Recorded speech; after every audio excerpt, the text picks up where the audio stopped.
എൻ്റെ പൊന്നെ പണി വരുന്ന ഓരോരോ വഴി നിന്ന് നിപ്പി ഫോണിൻ്റെ ടച്ച് വർക്ക് ചെയ്യുന്നില്ല. പിന്നെ വേറെ ഒന്നും ആലോചിച്ചില്ല, സ്കൂട്ടി എടുത്ത് നേരെ കൊട്ടിട്ട് നമ്മുടെ വനിതാ ഡിജി വേൾഡിലോട്ട് പോയി കേട്ടോ. അവിടെ കൊണ്ട് കൊടുത്തു കഴിഞ്ഞാൽ പെട്ടെന്ന് ഫോൺ നമ്മുടെ മുമ്പിൽ വെച്ചിട്ട് ശരിയാക്കി തരികയും ചെയ്യും. വലിയ റേറ്റും ആകത്തില്ല കേട്ടോ. ഫോൺ ശരിയാക്കാൻ മാത്രമല്ല, പുതിയ ഫോൺ മേടിക്കാനാണെങ്കിലും അവിടെ നല്ല റേറ്റ് കുറവാണ്.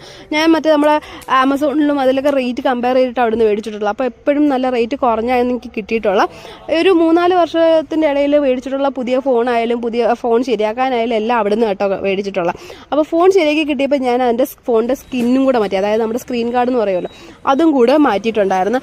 സൈഡൊക്കെ പൊട്ടിയിട്ട് പിന്നെ ഓടുന്നിടത്തോളം ഓടട്ടെ, അല്ലെങ്കിൽ ഒരുപാട് മാറ്റിയെടുക്കാൻ കുറേ സമയം എടുക്കും എന്നൊക്കെ പറഞ്ഞ് നീട്ടി വെച്ചിരുന്നു. അങ്ങനെ സ്കിന്നൊക്കെ മാറ്റിയപ്പോൾ വെച്ച് ഫോണിനൊരു പുതിയ ലുക്ക് ആയിക്കോട്ടെ എന്നും പറഞ്ഞ് ഒരു സ്റ്റിക്കറും കൂടെ ചെയ്തിട്ടുണ്ട്. സ്റ്റിക്കർ വെറും 300 രൂപ ആയിട്ടുള്ളൂ കേട്ടോ. നമുക്ക് ഇഷ്ടമുള്ള ഫോട്ടോയും ഫോണിൻ്റെ മോഡലും പറഞ്ഞ് ഓൺ ദ സ്പോട്ട് തന്നെ അവർ സ്റ്റിക്കർ പ്രിൻറ്റ് ചെയ്ത് കട്ട് ചെയ്ത് നമ്മുടെ ഫോണിൽ ഒട്ടിച്ച് തരും കേട്ടോ. അപ്പോൾ ഇതൊക്കെ ചെയ്തുകൊണ്ടിരുന്നതിൻ്റെ എൻ്റെ ഒരു പഴയ ഫോണിൻ്റെ ഡിസ്പ്ലേ മാറ്റാനുണ്ടായിരുന്നു. അപ്പോൾ അതിന് എത്ര രൂപയാവുന്ന തിരക്കിയപ്പോഴത്തേക്ക് പുള്ളിക്കാരൻ പറഞ്ഞു, ഇപ്പോൾ ഒരു അടിപൊളി റംദാൻ ഓഫർ അവിടെ നടക്കുന്നുണ്ട്. പുതിയ ഫോൺ മേടിക്കുവാണെങ്കിൽ നമ്മുടെ പഴയ ഫോണിൻ്റെ ഡിസ്പ്ലേ വെറും 1500 രൂപയ്ക്ക് മാറ്റിത്തരും. അതൊരു അടിപൊളി ഓഫറാണ്. കാര്യം ഡിസ്പ്ലേ ഒക്കെ മാറ്റാനാണെങ്കിൽ ആ ഒരു 4000 റേഞ്ച് എന്തായാലും ആവും. അപ്പോൾ ഒരു പുതിയ ഫോൺ മേടിക്കാൻ പോകുമ്പോൾ നമ്മളെ പഴയ ഫോണിൻ്റെ ഡിസ്പ്ലേയും കൂടെ ഒരു 1500 രൂപയ്ക്ക് കിട്ടിയ അടിപൊളി ഓഫറല്ലേ.